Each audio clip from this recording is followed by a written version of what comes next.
స్వచ్ఛందంగా పాల్గొనొచ్చని చెప్తున్నారు. సో దీన్ని కొంచెం చెప్తారా క్లియర్ కట్గా ఎలా ఉంటాయి దీని ఫలితాలు, మీరు మీ ఉద్దేశం ఏంటి? Can you explain?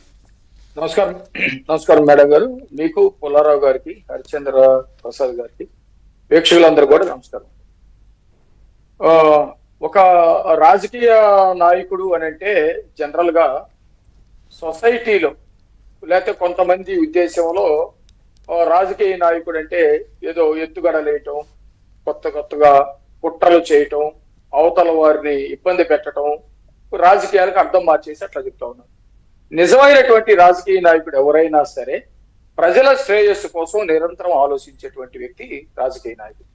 అందుకనే రాజకీయం అనే పదానికి స్పష్టమైనటువంటి అర్థం చంద్రబాబు నాయుడు గారి దృష్టిలో ప్రజల శ్రేయస్సు అని ఆయన ఆలోచిస్తాడు. కాబట్టి ఎప్పుడు ప్రజల గురించి ఆలోచిస్తాడు. అదే రాజకీయాన్ని వేరేలాగా ఆలోచించడం వాళ్ళ కోణంలో ముందుకెళ్తారు.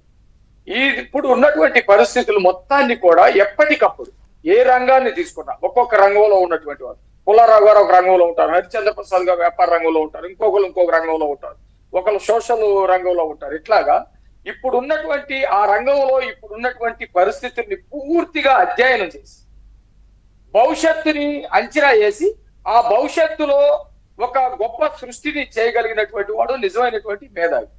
చంద్రబాబు నాయుడు గారు P4 విధానాన్ని నిజంగా ఇక్కడ మనకు కొత్త గాని, మీరు చెప్పినట్టు చాలా దేశాల్లో సహాయం చేసేటువంటి వాళ్ళని అట్లాగే సహాయం పొందేటువంటి వాళ్ళని ఒక తాటి మీదకు తీసుకొచ్చేటువంటి ప్రయత్నాలు ఒక ప్లాట్ఫామ్ పెట్టుకున్నాం, ఒక ప్లాట్ఫారాన్ని ఏర్పరచుకున్నాం. ఆల్రెడీ మనం P3 ఇంతకు ముందు చేసాం, కొన్ని రిజల్ట్ వచ్చినాయి. ఇప్పుడు పెద్దలు చెప్పినట్టు P4 మోడల్ తీసుకొస్తా ఉన్నాం. Peoples private public private peoples partnership. పెద్దలు ఒక సలహా కూడా చెప్పారు, ఫిలాంథ్రఫీ అనేది కనుక పెడితే బాగుంటుంది.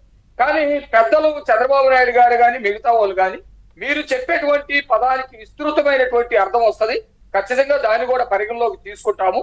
కానీ ప్రజలకు కూడా కనెక్ట్ అవటం కోసం కూడా కొన్ని విషయాలు ఆలోచిస్తారు.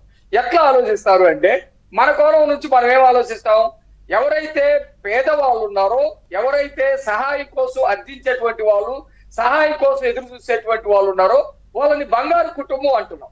అది వినేవాడికి జగన్మోహన్ రెడ్డి లాంటి వాడికి ఎట్లా అయిపోద్ది, బంగారు కుటుంబం అయితే ఇంకెందుకయా అని అంటారు. ఇచ్చేటువంటి వాళ్ళని, సహాయం ఇచ్చేటువంటి వాళ్ళని దాతల్ని మార్గదర్శులు అన్నాం. ఈ వీళ్ళని తక్కువ చేసి వీళ్ళు బంగారు కుటుంబం అంటారు. బంగారు కుటుంబానికి ఇంకా చేసేది ఏంటి అని కూడా మాట్లాడు. అంటే అక్కడ తక్కువ భావన వచ్చేటట్టు పేర్లు పెట్టకూడదు, వాళ్ళని కూడా గౌరవంగా చూడాలి అనే ఉద్దేశం ఉంటది. ప్రజలకి కనెక్టివిటీ ఉంటది. వాటి కోసం కొన్ని పథకాలకి పేర్లు పెట్టేటప్పుడు అట్లా ఆలోచించేటువంటి పరిస్థితి. ఇందాక హరిచంద్ర ప్రసాద్ గారు చెప్పినట్టు చాలా మంది మన సంస్కృతిలోనే ఉంది. చాలా మంది ఎదిగినటువంటి వాళ్ళు ఎవరైతే బాధల్లో ఉన్నటువంటి వాళ్ళు ఉన్నారో వాళ్ళకి సహాయం చేయటం అనేది మన సంస్కృతిలోనే ఉంది. గ్రామంలో చూడండి, ఎవరైనా చదువుకుంటున్నారంటే వాడికి ల్యాప్టాప్ కావాలంటే అక్కడ బాగా ముందుకెళ్ళినటువంటి వాడు, ఒక ఉద్యోగం చేసుకున్నటువంటి వాడు ల్యాప్టాప్ ఇస్తారు. లేకపోతే ఎవరైనా పిల్లలు చదువుకుంటున్నటువంటి వాళ్ళు ఉన్నారంటే వాళ్ళకి స్కూల్ ఫీజులు కడతారు. వారాలు ఇచ్చేవాళ్ళు, వారాలతోటి చదివించేటువంటి సంస్కృతి మనకు ఉన్నటువంటి మన సంస్కృతిలో చాలా ఉన్నాయి. వాటిని పాలిష్ చేసి ఒక పద్ధతిలో తీసుకురావటం కూడా మనం ఆలోచించాలి. ఎక్కడన్నా చనిపోయారు, నేను అంటే మరీ పేదరికంలో నుంచి వచ్చిన వాళ్ళగా చెప్తాం, చనిపోయినప్పుడు ఆ చనిపోయేటువంటి పాడికి కూడా డబ్బులు ఉండవు, డబ్బులు వేసుకొని తీసుకెళ్తా ఉంటారు. కానీ ఇప్పుడు ఇది మన సంస్కృతిలోనే మిళితమై ఉంది. దీన్ని మీరు ఒక ప్లాట్ఫామ్ మీదకి ఎలా తెస్తారు? అదే నేను చెప్తున్నాను మేడం. ఇప్పుడు దీనిని ఇప్పుడున్నటువంటి పరిస్థితుల్లో అధ్యయనం చేసి ఇవి చాలా వెనకబడ్డటువంటి విషయాలు నేను గతంలో చెప్తా ఉన్నాను. ఏదో ఫీజులు కట్టే దగ్గర, లేకపోతే ఒక వస్తువు ఇచ్చే దగ్గర, లేకపోతే ఒక శవపేటకి ఇచ్చే దగ్గర, ఇంకోటి దగ్గర చెప్పారు. ఇప్పుడు పరిస్థితులు మారింది. పేదరికంలో ఉన్నటువంటి పరిస్థితులు కూడా మారినాయి. చదువుకుంటాడు, ఉద్యోగం ఉండదు, టాలెంట్ అయి ఉంటాడు, వాడికి ఎక్కడ కూడా అవకాశం రాదు, కుటుంబాన్ని పోషించుకునేటువంటి పరిస్థితి లేదు. మీరన్నట్టు చాలా వ్యాలిడ్ ఏంటంటే సామెత, చేపలు పట్టడం కాదు, చేపలు తినిపించడం కాదు, చేపలు పట్టడం నేర్పించాలి. ఇది చేపలతో ఎందుకు పోలుస్తారని మనం ఇక్కడ మాట్లాడచ్చు. అది ఇంగ్లీష్ సామెత, ఇంగ్లీష్ లో చెప్పలేదు నేను, ఇంగ్లీష్ సామెత. చేపలు అనుకుంటే చేపలు అనుకోండి, రొయ్యలు అంటే రొయ్యలు అనుకోండి, ఎవరి ఇష్టం వచ్చినట్టు వాళ్ళు అనుకోండి. కానీ అనుకోండి, కాన్సెప్ట్ అర్థం కావాలి. అది ప్రజలకు అర్థం కాదు కాబట్టి నేను కూడా చెబుతున్నా. చేపలు పట్టడం కాదు, చేపలు తినటం కాదు, తినిపించడం కాదు, చేపలు పట్టడం నేర్పించాలనేది అది ఇంగ్లీష్ సామెత. ఇంగ్లీష్ వాళ్ళు ఎక్కువ చేపలు రొట్టెలు అవి తింటారు కాబట్టి ఆ సామెతను పెట్టారు. కానీ ఇక్కడ మనం ఏంటి, వాడికి నోట్లో పెట్టడం కాదు, వాడు పండించుకోవటం నేర్పించాలి, సంపాదించుకోవటం నేర్పించాలి, బ్రతకటం నేర్పించాలి అనేది ఇక్కడ మనం చెప్పాలి. చేపలు అంటే చేపలు కాదురా బాబు అని జగన్మోహన్ రెడ్డి కూడా ఒకసారి ఏదో కుళ్ళు చోపుతోటి ముడిపెట్టాడు. ఎస్, నిజము. మీరన్న పాయింట్ లో ఇంకొకటి కూడా ఉంది. పేదలను చంపటం, పేదరికాన్ని చంపటం చాలా కరెక్ట్ కొటేషన్ పెట్టారు మీరు. జగన్మోహన్ రెడ్డి గతంలో చాలా మంది చాలా రకాలు చేశారు, మేము అతని పేరు తీయకుండా ఉండలేము. పేదల్ని చంపటం వేరు, పేదరికాన్ని చంపటం వేరు. పేదలు చంపే పని చేసినటువంటి వాళ్ళు ఉన్నారు. చంపటం ఇందిరాగాంధీ గారి స్టేట్మెంట్ అది. ఇప్పుడు మేమేం చేస్తున్నామంటే ఇక్కడ చాలా మంది చాలా విషయాలు హరిచంద్ర ప్రసాద్ గారు ఆల్రెడీ తీసుకొచ్చారు. ఆల్రెడీ ఈ స్కీము కొంత లఘు పద్ధతిలో నడుస్తా ఉంది. ఏదైతే కార్పొరేట్ సోషల్ రెస్పాన్సిబిలిటీ అంటే సిఎస్ఆర్ ఫండ్స్ కింద మనకి ఉంటుంది అది కాన్సెప్ట్.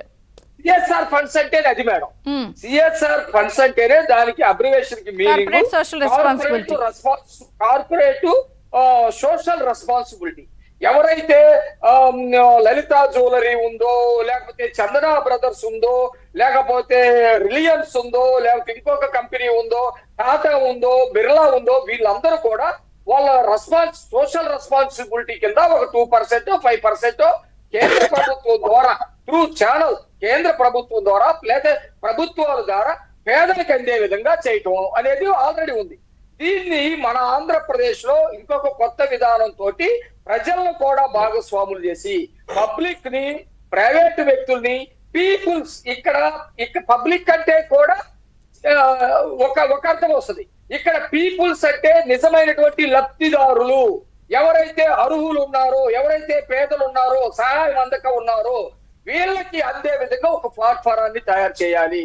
వచ్చినటువంటి నిధులను మొత్తాన్ని కూడా ఒక చోట చేర్చడం, వాటిని సరైనటువంటి లబ్ధిదారుడికి అంటే ఇప్పుడు మీరు ఈ మార్గదర్శిని ఎవరైతే డబ్బులు ఇస్తున్నారో, రిసీవ్ చేసుకుంటున్నారో వీళ్ళందరినీ బ్యాంక్ ద్వారా కూడా ఏమైనా అనుసంధానం చేస్తారా ఒక కామన్ ప్లాట్ఫామ్ లో?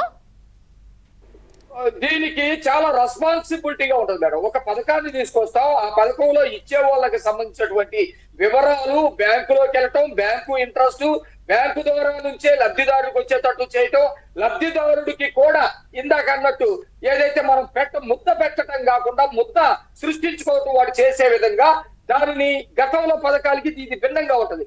గతంలో మనం లోన్ల రూపంలో 25,000 లేకపోతే ఇంకొక రూపంలో 1,00,000 అట్లా ఉంటది. అట్లా కాకుండా ఒక కంపెనీ పెట్టడమో, లేకపోతే ఒక పరిశ్రమ పెట్టడమా, లేకపోతే వాడికి ఉపయోగపడే విధంగా ఒక ఇన్స్టిట్యూట్ తయారు చేయటమా, ఈ విధంగా ప్లాన్ చేసి ఎక్కడ మిస్యూజ్ కాకుండా అక్కడ పేదరిక నిర్మూలన చేయటము.